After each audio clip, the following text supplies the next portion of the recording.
Welcome to Kitchen Princess Bamboo Japanese Everyday Food. Today I'm going to be making Japanese melon pan. Melon pan is very popular Japanese traditional sweet bread. The light texture cookie dough is on top of fluffy milk bread.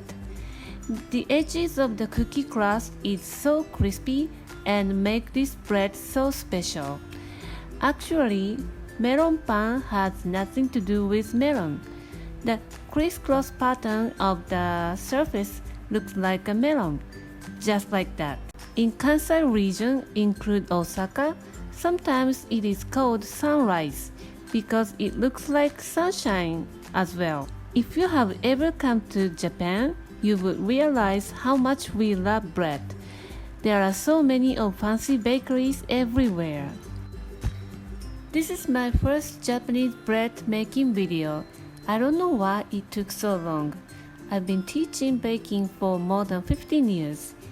Anyways, I hope my experience will help your bread making. So let's get started. Today we need the dough with hands. Whisk the dry ingredients together. Combine water, milk and egg. Mix all the ingredients together and let it sit for 10 minutes. This step makes the kneading process easier when I knead the dough with hands. The gluten relaxes and the flour absorbs the water while whisking the dough. After 10 minutes, take the dough onto your working surface. This is how I do. Spread the dough and put together. Spread and put together. Repeat until smooth, about 5 to 6 minutes. In this way, gluten develops faster and you can see the dough is evenly kneaded.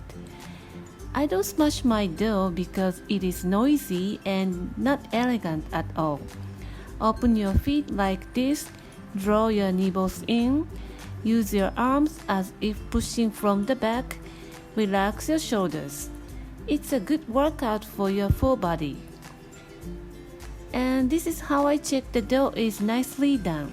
The dough stretches thin like this, the gluten is developed.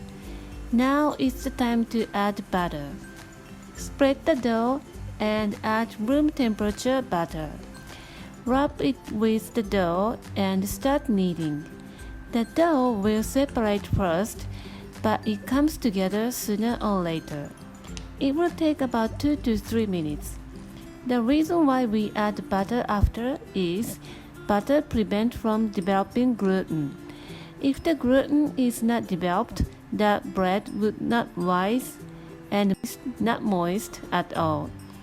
When the dough comes together and stretches like this, cover with plastic wrap and let it rise at a warm place until doubled in bulk. Meanwhile, let's prepare the cookie crust. Cream the room temperature butter and add the sugar in 3 times. It doesn't seem combined first, so take your time to mix together. When it comes together, add egg in 3 times. Switch to a whisk and mix well. Add rum and mix. Rum adds beautiful aroma to the melon pan and keeps it moist longer. Add sifted flour and mix to combine. Wrap in a piece of plastic wrap and chill in the fridge until ready to use. After 45 to 50 minutes, the dough should look like this. Poke with a dusted finger and the whole stays as it is. It is good to proceed. Weigh the dough and divide into 10 equal portions. I like to cut the dough out and shape into a log. You can easily eyeball it, but I am a professional chef. I always weigh each dough. Roll into bowl and cover with plastic wrap to prevent from drying out. Next, cut the cookie dough into 10. Shape into ball as we did to bread dough. Put a generous amount of granulated sugar in a small bowl and set aside. And let's combine the dough together and shape it into a melon pan. Take one cookie dough and flatten it to 6 to 7 cm in diameter, slightly bigger than the bread ball. Take one bread dough and reshape into a ball. Put it onto the cookie. Take it onto your palm and circulate your hands to put them together. The cookie crust will get down underneath the bread dough while rotating. Flip it over and pinch the dough to seal. Place it in a sugar bowl and cover the surface all over. Flip it over again and score the surface with criss-cross pattern. Line them on a baking tray, cover with damp cheesecloth and let them rise at the warm place, 28 to 30 degrees in Celsius, for 30 minutes until double in volume. Preheat the oven to 170 degrees Celsius while fermentation. Adding chocolate chip to melon pan is popular in these days. Here is how it is done. Flatten the cookie dough as we did before. Place a tablespoon of chocolate chip between the cookie and bread dough, and the procedure is the same as the plain.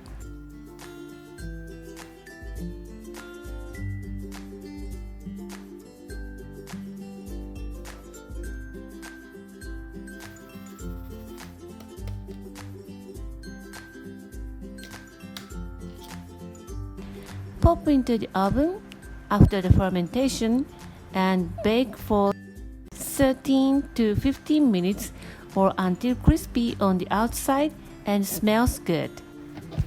Smells so good in my kitchen. I love the yeasty smell in the air changing into the toasty, bready smell. Take out onto the rack and let them cool to room temperature. Let me show you how fluffy it is. Sweet but not too sweet. Outside is airy and crispy. I'd like to have this with a glass of cold milk. Oh, it is so good. I hope you will give it a try. Thank you for watching the video. Click like if you enjoyed it and share with your friends and families. Follow me on Instagram and Facebook for the daily update. And don't forget to subscribe to my channel for more delicious Japanese recipes. Tap the bell icon and you are going to be the first one to know that video is updated. Thanks again and see you in a week. Bye!